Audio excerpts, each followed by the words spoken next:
Welcome to Ignite Your Confidence for women in leadership who want to speak up and stand out. I'm your host, Karen Laos. Here you'll get all of the tips and tools that you need to stand out with unshakable confidence. Let's dive into today's episode. Welcome to Always Be Ready.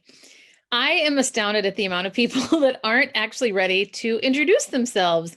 And I say this from the perspective of working with a lot of people over the years, and how most people, and I get it, we want the luxury to prepare. We want to be able to go, okay, I've got my ducks lined up, I've got my 3 key points and whatever that might be. And yet the truth is, a lot of times we don't have the luxury to prepare.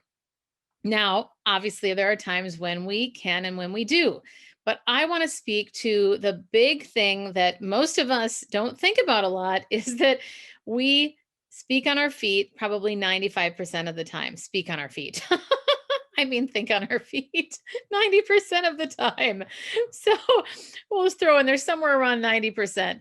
But the reason that I want to talk about always being ready, especially with an introduction, is because it is the number one thing that above all else we should be prepared to talk about is ourselves.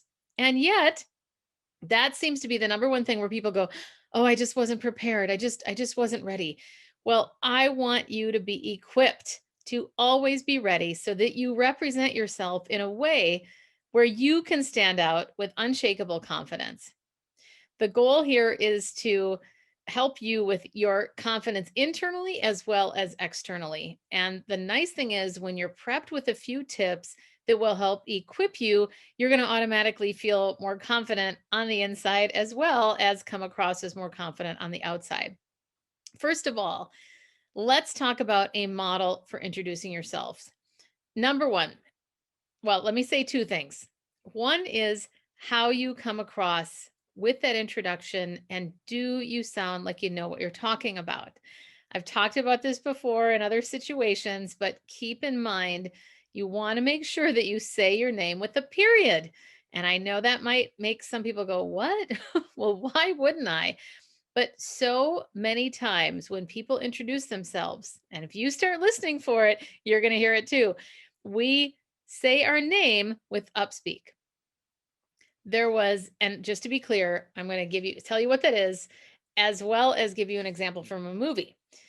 First of all, upspeak is when we say a statement with a question or a comma. So it's left hanging out there and you're not sure if the person is finished or if they know what they're talking about, because that's how it comes across.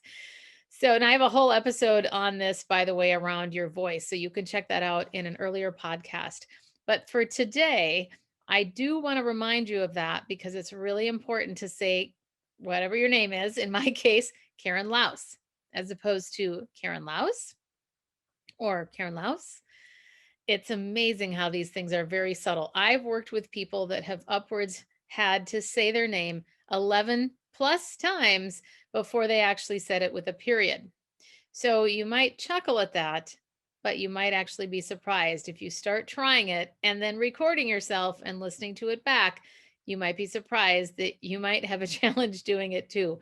So let's be careful about how we might judge other people and them not being able to do it. The movie reference is called The Emperor's Club. And this was Kevin Kline's character, who was a prep school teacher. And on the first day of class, he had everybody go around and say their name. So most of the students were just rattling it off. And one guy he picked on to make a point. The guy said, "I'm Steve Smith." And Kevin Kline's character said, "Do you think you're Steve Smith or are you Steve Smith?"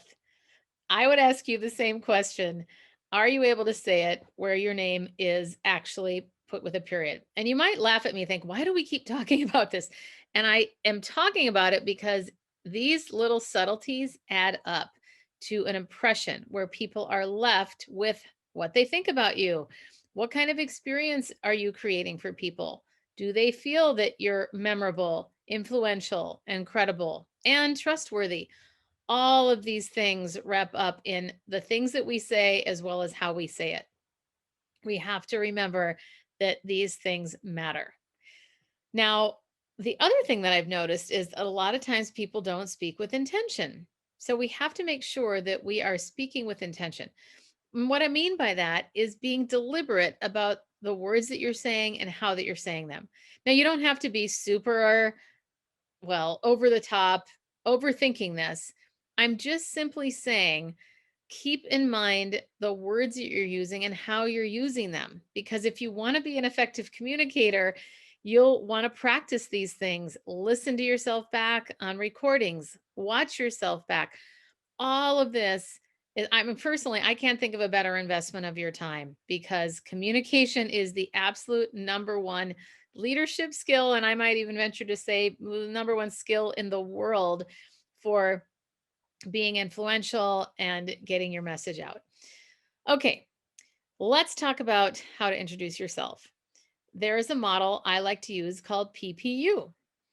And if you by chance are on Clubhouse, you may have heard me talk about this before. It's saying something personal, professional, and then unique about you. And the first thing is, let's model this. I'll model this for you. Personally, I might actually say that word, by the way. You could prompt yourself by saying these three words. Make it easy on yourself. Why make it harder than it needs to be? And this doesn't need to be more than a minute. In fact, I would highly recommend that you keep your intro to less than a minute because that's going to help you leave your audience wanting more. And you will also prevent them from, let's say, tuning out if you talk too long or start rambling, which I can also identify with because I am a recovering rambler. But first of all, let's talk about this, how to do it. Personally, I'm originally from Minneapolis, but now I live in San Francisco. Oh, I forgot to tell you my name. My name is Karen Laos.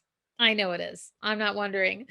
So if I were to, let me do a whole do over here, but just so that it's all fluid. Okay. Hi, my name is Karen Laos.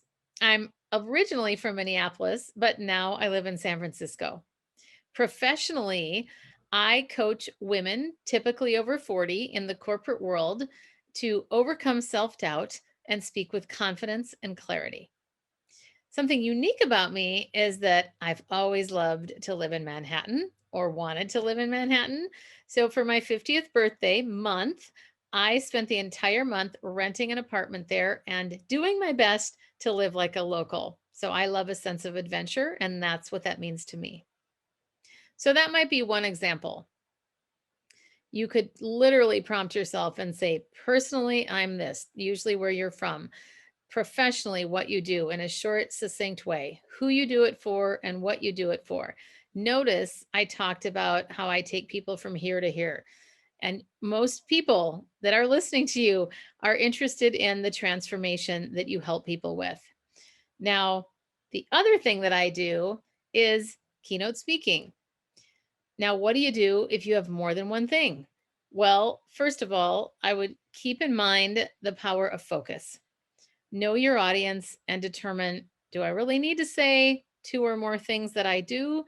Or is it better just to keep it focused, quick hit, get them almost like get them teased with what you're saying or enticing them to want to hear more, and then land the plane? That's up to you to decide. But the most important thing is to be succinct in whatever you choose to say. One other option about introducing yourself could be three hats. There are three hats that I wear in my business. Number one, I'm a communication expert in how people come across and help them speak with clarity. Number two, I do keynote speaking specifically on 7 ways women give away their power and how to take it back. And three, I actually work with teams and facilitate offsites. So if that's any of those are of interest to you, I would love to talk with you more. So it could be something like that. You've got those 3 hats or 3 buckets, whatever you might want to talk about. But definitely this rule of 3 is so important. It's so important because most of the time people aren't going to remember more than 3 things anyway. And when you say the rule of 3, well, not that you would say the rule of 3, but you just simply say these 3 things, that in and of itself gives your audience structure. And we as audiences need structure. We're craving it because it helps us compartmentalize, or rather put things in a way that's palatable for us and relevant as well. The other thing is it helps you stay focused. So that rule of 3 is a wonderful go-to in any situation at all. Let's talk about always being ready. So that was always being ready for your introduction. Let's talk about always be ready to speak in a meeting. Sometimes, as with a lot of the women that I work with, we hold back from sharing our ideas due to self-doubt or fear, or we don't want to disappoint somebody if we say something that's unpopular, or whatever the reason. It could just be our own judgment of ourselves. There's a plethora of reasons. But the point is for you to be equipped around these things. So always being ready to speak at a meeting, number one, means being prepared. What is the purpose of that meeting? What is actually going to be happening in that meeting? And what role do you play related to that? When you join a meeting, let's say you're not leading it, you're there, you're listening, look for opportunities to interject. When somebody pauses is a really good place to interject. And a way to interject, by the way, is a couple of ideas. Number one, it could simply be, excuse me, and then you say whatever you want to say. A lot of the times, though, we don't even need an excuse me. It could simply be, I'd like to add da da da da. Or here's what I'd like to add. Any one of those. Here's my vote is one that I really like a lot, and I use that a fair amount of the time. You could also say, here's what I think, and then you say what you think. But sometimes if we just have that small sentence prompt, that's enough to have it at the ready so that when we're ready to interject, we have that at the ready. So I would recommend that you come up with one or two things for yourself that resonates for you, that you feel like would relate to what your personality or whatever, but makes you feel comfortable. I think that's what I'm trying to say there. Shouldn't say I think, right? I'm always talking to people about don't say I think, just say it. You don't need to say I think, but that's me catching myself in the moment. This is where speaking with intention is a blessing most of the time, and sometimes a curse, because we hear everything that comes out of our mouths and how we want to edit ourselves. But self-awareness is definitely the first step to change. And I think change is a great thing. So go for it. Okay, so that's one way to interject at a meeting. Being prepared, and then some of those exact sentence prompts to get you in there. Another tip related to this is something called an acknowledgement bridge, or some people call it an empathy bridge, which is where you wait for someone, you have somebody speaking, you want to interject, you wait for them to pause, or you wait for something that they said that you could empathize with or acknowledge, and then take it from there and lead it to where you want it to go, or simply share your opinion. Rather than abruptly sharing your opinion, you want to make a connection, because connecting the dots is a beautiful skill, and it's also a way to make people feel heard and simply acknowledged and obviously empathized with. And that's why it's called an empathy or acknowledgement bridge. But those are some ways to interject at a meeting. The third thing around always being ready is be ready with pushback. There are times when, I'm sure I'm preaching to the choir, plenty of you have had this situation where somebody pushes back and maybe you found yourself stuck, or you're thinking, if only I knew what to say when this happens. And when I say pushback, let's assume it's somebody either intentionally or unintentionally being difficult or even hostile. Hopefully most of us don't deal with hostile situations in the work world, but just to define the difference, difficult audiences are simply maybe highly inquisitive. They don't mean to be frustrating or difficult. They just happen to come across that way. Maybe they are super interested and inquisitive, so they'll keep asking you questions, and maybe you get kind of frustrated because they don't shut up and they just keep going.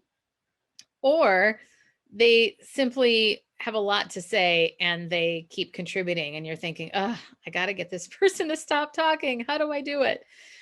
So let's talk about that. And then first differentiate, though, between difficult and hostile. Hostile audience members are those people who you will never win over. They truly have their own agenda. They are not interested in yours. And if you try to appease them or win them over, you are wasting your time. Now, obviously, you need to be polite and all of that, but you definitely need to recognize the reality that hostile audiences are generally not going to be changed or won over, certainly even to your point of view, but more importantly, you don't want them to ruin everybody else's experience. So it's a matter of how do you control them. So first, let's talk about how to be ready related to those difficult audiences. So let's say somebody asks a question and says, "Well, I disagree with that." Or they're just or I don't well, let's go that would be a more hostile audience. Let's say somebody who truly says, "Hey, can you help me understand this?" And maybe they've asked it 3 different ways and you're just trying to get them to stop talking at this point. Using that acknowledgement bridge is really, really key. But by the 3rd time, it could be something like this. "Hey, so and so, your passion around this topic is amazing. I love your interest in this. And at this point, I've done my best to answer those to the best of my ability. And due to time, we're going to have to move on." So that could be time is always a sort of easy default to move away from. But let's just say, because I said that was almost the 3rd time, but let's say it was simply the 1st time and they were asking a question that was diving deeper, maybe into the numbers or into a concept. And you were feeling like, oh gosh, this person is getting way in the weeds, and we're not here for this meeting to be in the weeds. So it could even be something like this. "Hey, so and so, how," or maybe here, let me back up for a second. There is a time and a place, a little aside, to say someone's name and a time when not to say it. If you say their name, I think it's great to include them and say their name regularly in general. But the time when you don't want to say a person's name is when you are trying to avoid them to continue. You're trying to get them to talk less. Okay. But as soon as we open up the floor with someone's name, they almost feel like, "Oh, this is about me." And that may cause them to talk more. Something to keep in mind potentially that could happen if you say their name. Now, judgment call, situation in the moment, you get to decide, or you can also decide after the fact, "Oh, maybe because I said their name, that's why they kept interjecting." But it might be something where you do some acknowledgement and then move it to your point of view or the lead of your story or the thing you want to move to next. So it could be, for example, it could even be, depending upon the situation, "Thanks for your interest in all of the details. This meeting specifically was designed to just give an overall picture. So let's set up another time to talk through the details, or we have another meeting set up for that if you'd like to join us at that meeting." So there could be a way to acknowledge them. Now, if you don't want to have a meeting with them offline or you don't want to continue the conversation, then it could simply be something like this. "Wow, I am grateful for all the input that you're giving here and all of the," well, it's I'm editing myself now, folks, because I don't know that I would say I was grateful if I really wasn't grateful. But so we want to be honest as well for the most part. So a simple acknowledgement, I would probably go more toward what I said earlier. "Hey, the fact that you're interested in all this detail is awesome because most people just want the big picture. And that's, in fact, the purpose of our meeting today is focus on the big picture. Did you have any questions about that? Or is it okay with you if we move on?" So that could be a way to do it. Now, you also have to decide, do you want to say, "Is it okay with you if we move on?" Or to just say, "For the sake of time now, we're going to move on." Or you just simply say, "Well, we're going to move on now to the next thing." Those are a couple of tips for a difficult audience member. Now, always being ready for that hostile audience member, the one you're never going to win over. I find the best way to diffuse a hostile person in some ways is to agree with him or her. Now, let me explain. Let's say somebody says, "Oh my gosh, I completely disagree with these numbers, and I don't know how you're ever going to make this happen. This is ridiculous." Then I want to find some nugget of truth in that and to say, I agree with you. When there is so much detail and we get so far into the weeds, it can be ridiculous. For the sake of this meeting, here is our focus. So I'm going to move us along just to make sure that we get everything done in the amount of time. So you notice it's similar to the difficult audience member, but a little bit different. Now, those are just a couple of examples. You've got to determine for yourself what's happening in the moment, what's going on around you. And therefore, I'm going to give you a couple of other bonus tips here, which are number one, well, first of all, two questions that you can ask yourself when you are faced with a situation where it does feel like it might be a little bit challenging. Number one, what's needed here? Number two, what's required of me? Because oftentimes when we are dealing with a challenging situation, the first thing we think about is ourselves. Oh my gosh, how am I going to deal with this? How am I going to deal with this? And then we get stuck in our own head. But when you can think about what's needed here, that helps take it out of your head and into the lens of your listener. What does your audience need right now? And then what is required of me? Those two questions have helped me immensely. And I owe my friends Val and Doug Richardson an incredible amount of gratitude for them teaching me that at a marriage retreat a number of years ago. So those are some tips on always being ready. Always be ready with your introduction. Always be ready to speak in a meeting, and always be ready for that challenging audience member. But if you employ some of these tips, you're equipped with even just one or two of them, it will help you speak with more confidence and certainly stand out with that unshakable confidence that we all want to have. So thank you so much for listening in to today's episode, and I look forward to seeing you at the next one. And that's a wrap of another episode of Ignite Your Confidence. I'm your host, Karen Laos. Thank you so much for listening. If you loved today's episode, please subscribe and leave a review. It helps other people find the podcast faster, and it certainly helps me. If you're interested in more tips and tools around confidence, please join me over in my Facebook group called Ignite Your Confidence with Karen Laos. Remember, you too can stand out with unshakable confidence.